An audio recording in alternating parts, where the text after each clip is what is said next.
جائے جو ہو عزم سفر پیدا، میری مراد شعلہ بیان مقرر سے حذیفہ مولانا ناصر پٹیل ہے کہ وہ آئے اور نوجوانوں کی تباہی کے اسباب طلبہ عزیز کے سامنے پیش کریں۔ اگلے مصاحب رہیں گے سعد عبد الرحیم، اور نعمان بیماری کی وجہ سے وہ آ نہیں سکے، اور اس کے بعد مصاحب آخری مصاحب رہیں گے عفان اقبال پٹیل۔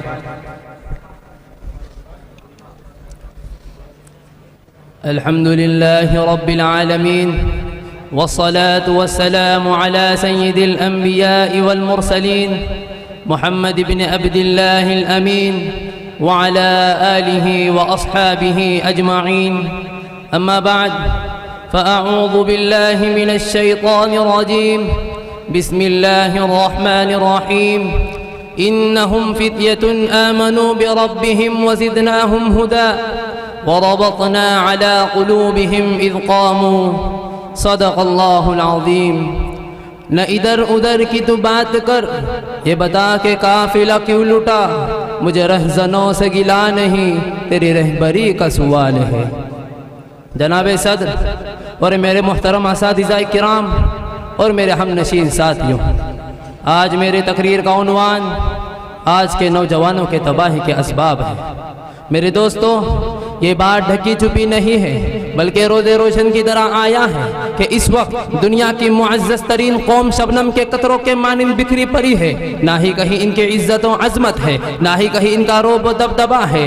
آج امت مسلمہ کو ہر طرف مارا اور کاٹا جا رہا ہے، دہشت گردی کا الزام لگا کر مسلمانوں کو اور مسلمانوں کے رہنما علماء کرام کو چن چن کر ختم کرنے کی پلاننگ کی جا رہی ہے۔ اور اگر صاف صاف لفظوں میں کہا جائے تو آج امت مسلمہ ساری دنیا کے آگے زیر ہے۔ میرے دوستو، آج ہم مسلمان امت محمدیہ کی شاندار ماضی رکھنے والی قوم، وہ قوم جس نے کئی صدیوں تک اس دنیا پر حکمرانی کی تھی، وہ قوم جس نے قیصر و کسریٰ جیسی عظیم الشان سلطنت کو اپنے پیروں تلے رون دیا تھا، وہ مسلم قوم کہ جس نے دشمنوں کے تعاقب میں اپنے گھوڑے دریا میں ڈال دیے تھے، وہ مسلم قوم کہ جن کی بہادری کو دیکھ کر علامہ اقبال نے بھی یہ لکھا کہ دشت تو دشت ہے، دریا بھی نہ چھوڑے ہم نے، بحر ظلمات میں دورا دیے گھورے ہم نے، کہ دیا دانے کبھی یورپ کی کلیساؤں میں، کہ دیا دانے کبھی یورپ کی کلیساؤں میں، کبھی افریقہ کے تپتے ہوئے صحراؤں میں۔ مگر افسوس، آج کی یہ قوم اپنے گھوڑے گدھے بیچ کر خوابے خرگوش کے مزے لے رہی ہے، اور ان اشعار کی ترجمانی کچھ یوں کرتی دکھائی دیتی ہے کہ ندی سنائی ادا نے ہمیں ایسی کی ٹھنڈی ہواؤں میں، ندی سنائی ادا نے ہمیں ایسی کی ٹھنڈی ہواؤں میں، راتیں ہم نے بسر کی قلب کی مہکتی ہوئی فضاؤں میں۔ اور دوسرے شعر کی ترجمانی کچھ یوں کرتی دکھائی دیتی ہے کہ یوٹیوب تو یوٹیوب، فیس بک، انسٹاگرام اور اسنیپ چیٹ بھی نہ چھوڑے ہم نے، یوٹیوب تو یوٹیوب، فیس بک، انسٹاگرام اور اسنیپ چیٹ بھی نہ چھوڑے ہم نے، بحر تفضلات میں دورا دیے گھورے ہم نے۔ میرے دوستو، آج امت مسلمہ جو پستی کی طرف چلی جا رہی ہے، اس کے بنیادی وجوہات میں سے ایک وجہ یہ بھی ہے کہ آج کے ہمارے نوجوانوں نے اپنے اسلاف کی تعلیمات کو بھلا دیا اور ان فرنگیوں کی تعلیمات کو اختیار کیا ہے کہ جنہیں ڈھنگ سے استنجا کا طریقہ بھی نہیں آتا۔ وہ نوجوان کہ جن کو دیکھ کر علامہ اقبال نے شاہین کہا تھا، اور شاہین وہ پرندہ ہے کہ جب یہ پرندہ پرواز کرتا ہے تو سارے چرند پرند دریا پہاڑ اس کے پروں کے نیچے ہوتے ہیں۔ بقول علامہ اقبال، نہیں تیرا نشے من قصر سلطانی کے گنبد پر، تو شاہی ہے بسیرا کر پہاڑوں کی چٹانوں میں۔ مگر افسوس، آج کے نوجوانوں کو چاہیے تھا کہ وہ اپنے اندر شاہینی صفات پیدا کرتے، وہ بے حیائی اور بدکاری کے کاموں میں لگے ہوئے ہیں۔ آج کے نوجوان وہ ہیں جو سوشل میڈیا پر ناچنے میں لگے ہوئے ہیں، آج کے نوجوان وہ ہیں جو سوشل میڈیا پر پاپا کے پرنسس بنے بیٹھے ہیں، آج کے نوجوان وہ ہیں جن میں قوت پروازی نہیں رہی، آج کے نوجوان وہ ہیں کہ جو فیشن کے نام پر عورتوں کی مشابہت اختیار کرنے میں لگے ہوئے ہیں۔ کوئی اپنے سر میں چوٹی لگاتا ہے تو کوئی اپنے کانوں میں بالیاں پہنتا ہے۔ تو ان نوجوانوں کو دیکھ کر کسی نے فیشن کے متعلق کیا ہی خوب لکھا ہے کہ فیشن کا یہ دور بھی بڑا سہانا لگتا ہے، اچھا خاصا مرد بھی زنانہ لگتا ہے، اور پل بھر میں کیسے بدلتے ہیں یہ نقشے کہ اب تو ہر لڑکا شبانہ لگتا ہے۔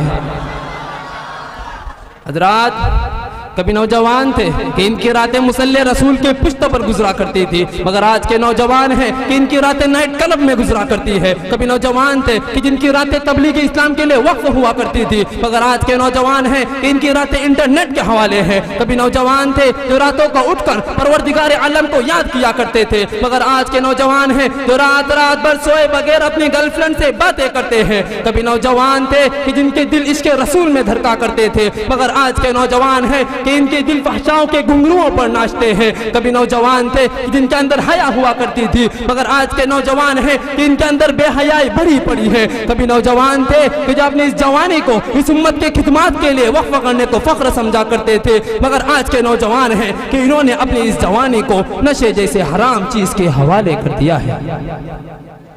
یہ نشہ کیا ہے؟ اس کی حقیقت کیا ہے؟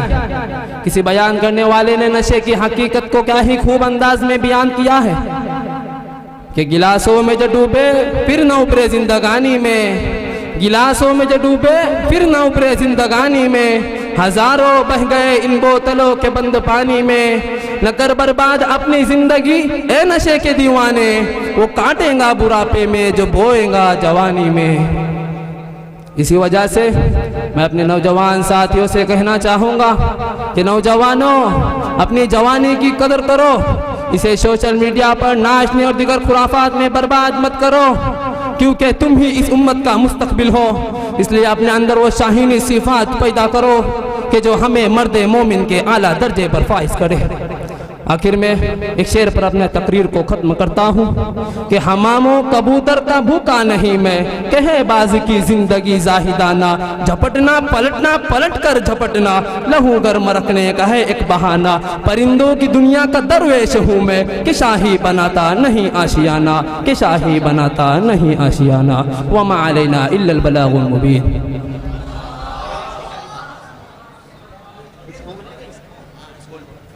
ماشاءاللہ موصوف کا وہ شعر سن کر تو شاہین ہے بسیرا کر پہاڑوں کی چٹانوں پر۔ دوسرا ایک شعر یاد آ گیا کہ پرواز اگر کرنی ہے تو شاہین بن، پرواز اگر کرنی ہے تو شاہین بن، یوں تو کوے بھی ہوا میں اڑا کرتے ہیں۔ ماشاءاللہ موصوف بہترین انداز میں تقریر پیش کر رہے تھے۔